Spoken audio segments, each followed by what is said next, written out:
I know you chose to do this documentary when you chose not to be part of another one. I want to know what made you do it. I know you really became close with some of the bookers, the producers.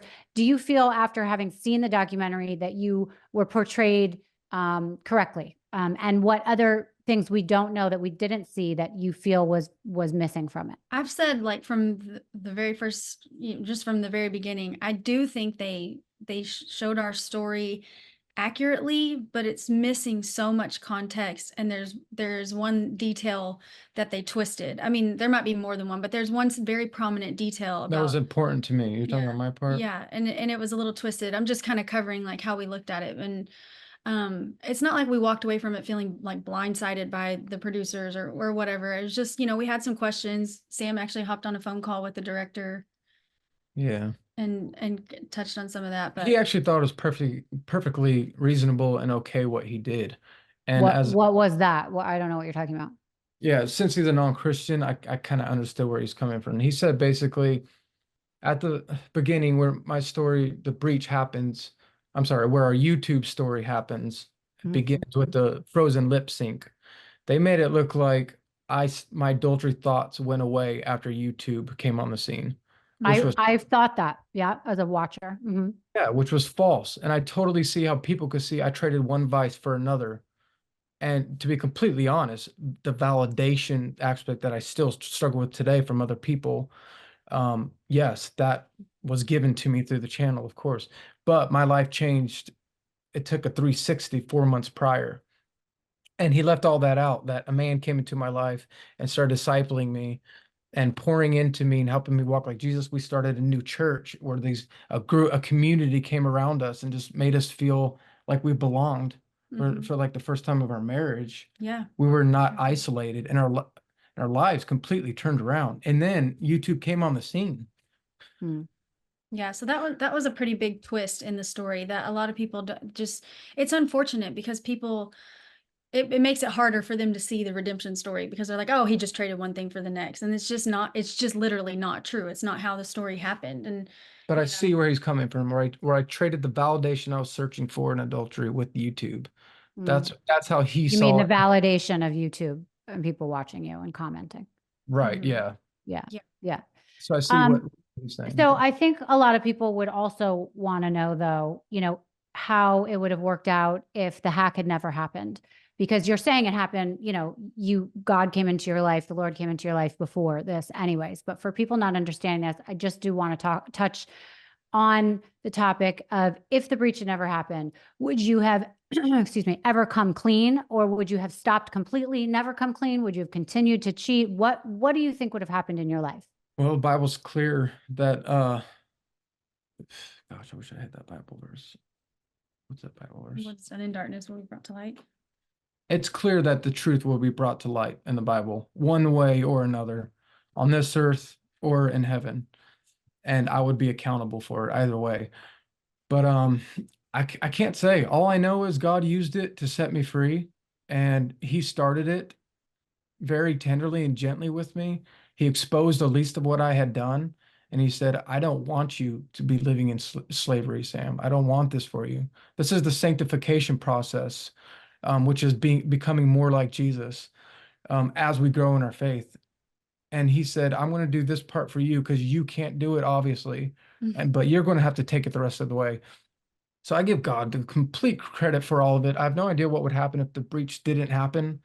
It's kind of all I know is he did it. We're here. And he probably would have done it another way. Right. Yeah. You're saying it would have been found out one way or the other, because it does sound like there was a few times when people kept pushing you to have that truth set you free, so to speak. But whether it's your brother, whether it's the hack, it was coming out one way or the other, is your point. Basically, yes. Yeah, that's my point.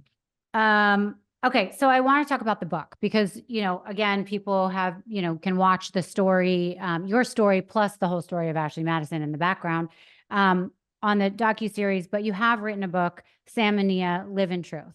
How long have you guys been working on that? Forever. Oh man. I mean, 2 years.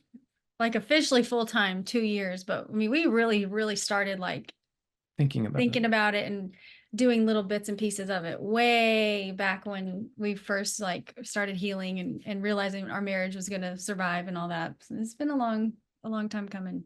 And it's definitely more faith-based. You talk a lot about your faith, a lot about how that helped you.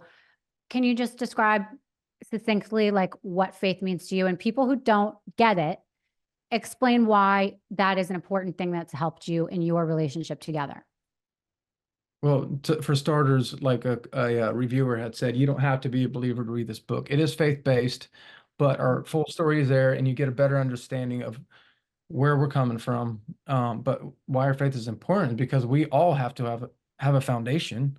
Like if somebody was to jump into your heart and go down to the very bottom, and like where would they end up? Where would the bottom be? Like we should all be asking ourselves that. If somebody jumped into my heart and went through all the crevices and got to the very bottom, they would end up in the Word of God. And so that is our foundation. And you have to have that. Like if you don't have something that you're living on top of, then you're built on sand and you can be easily pushed over and wrecked. Mm-hmm. And so since the Bible is so solid and proven time and time again of changing hearts, and just the physical evidence, it's just so true. But if you're standing on that, you won't be knocked down easily. I think for me too, like just speaking to anyone out there who kind of thinks this is just like, oh, whatever, like you can find yourself so much in the Word of God. And we should always be looking for him first when we read. But when one of the first things I went to when this happened was, can you guess it? David and Bathsheba. I mean, you can find your circumstance and how God healed it and healed the person and forgave the person and really did a huge work in their life anywhere in the Bible. I mean, there's everything imaginable. There's war, there's murder, there's adultery, there's child loss there. I mean, every single horrible thing we go through in our lives as humans, you can find an answer for it there. And I mean, how could you not look to that, knowing that, for me, how could I ignore that just because my husband, cheated on me or whatever, and I want other people to know, like, there is hope. Like it doesn't have to, things don't have to end tragically. Or I think the other thing is sorry. No, go ahead. I'm getting tongue tied anyway. Why our faith is so important is because before we said we loved the Lord, but really in reality, we were making each other God. We had each other in the position that God should have been in. And we saw when our marriage was shattered, Nia kind of lost herself, and it brought her back to the Word of God, and me as well. Like it broke me, but the only way we were able to heal was because we had something stronger than the other person to help us get there. Yeah. And I think that's another thing the documentary, I'm sorry, we're just talking over you? No, go ahead. I think that's another thing that's just so left out of the documentary. It kind of looks like he cheated and bam, I forgave him. And really what happened was he cheated. I wanted to divorce him. He went on this whole individual path to finding his identity in the Lord. And I went on my own separate journey and finding my identity in the Lord. And we met back up at the Lord. Yes. And our marriage was honestly, people, like, I know it just dumbfounds people, but like, I finally had the real Sam in front of me. And that's like, I wouldn't trade that for anything. Some other woman would have gotten the greater parts of him. And I'm just glad it was me. And I think also our marriage was better than it had ever been. And despite the hard stuff and the sad things, like everything about marriage was better. Like communication, date nights, sex, parenting, romance, gazing at each other. I mean, everything was better than it had been prior, because I guess because we were being our true, authentic selves with each other. So it was better after the fact. How is it now, today, after the documentary, years later from when this stuff actually happened? Well, we just had sex this morning. Sam, you're so good. Just say it. It's wonderful. Oh, wow. Yeah, it's so great. You're embarrassing me. Oh, sorry. Love that.